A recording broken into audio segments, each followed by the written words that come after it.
The three-eyed crow's influence over Bran Stark and Jojen Reed is out in the open and obvious. He sends them visions and green dreams, instructing them how to go beyond the wall to find him at his cave. But what's not so obvious is what I believe a hidden influence over the Night's Watch and specifically Jon Snow.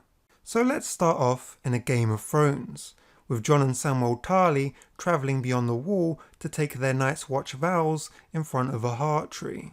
They're accompanied by some rangers, and after Jon and Sam say their words, Dywen says, "Best we start heading back.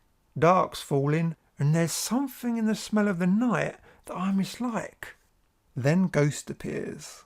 The wolf had something in his jaws, something black. "What has he got there?"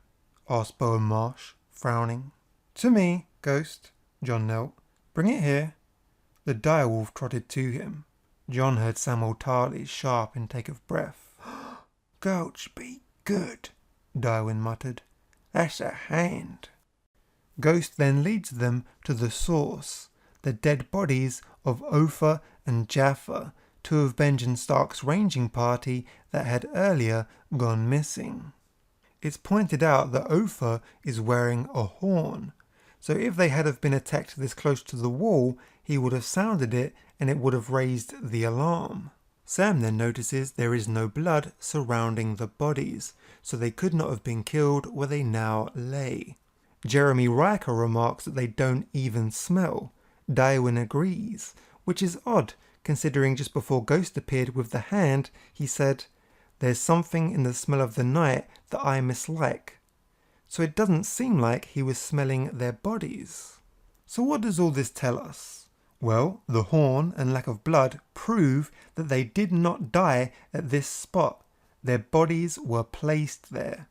But by who? Well, that's where the smell becomes important. The whole sequence of events is uncannily similar to one I mentioned in my video, The Horn of Winter, where Jon Snow finds a freshly buried bundle. For those of you who aren't familiar with that story, I'll give just a quick overview. So the Night's Watch are camped at the Fist of the First Men. Dywen smells something he doesn't like. Someone asks him what? He says cold. The smell of cold reminds Jon of the wight that attacked Lord Commander Mormont. Later, Ghost wakes Jon because dead men are walking, then leads him to a freshly buried bundle wrapped in a Night's Watch cloak containing dragonglass and a horn. Piecing the clues together, we've got someone that smells like cold, walking dead, Night's Watch cloak. What character do we know that fits that description perfectly? Coldhands. Unfortunately, back at the heart tree, when Jon and Sam were saying their words, no one asked Dywen what he smelt. I believe if they had, he would have said cold. He was smelling Coldhands. I believe in both instances, things were planted by him, under instruction from the three-eyed crow, for Jon to find. Then Ghost was used as a tool to lead him there. But why would the three-eyed crow want the Night's Watch to find two inanimate wights? Well, after they do, the bodies are taken back to Castle Black to have Maester Aemon inspect them. This leads to one of the wights rising one night and trying to attack Lord Commander Mormont in his chambers. Jon is alerted by Ghost, rushes to the scene and ends up saving him by setting the wight on fire.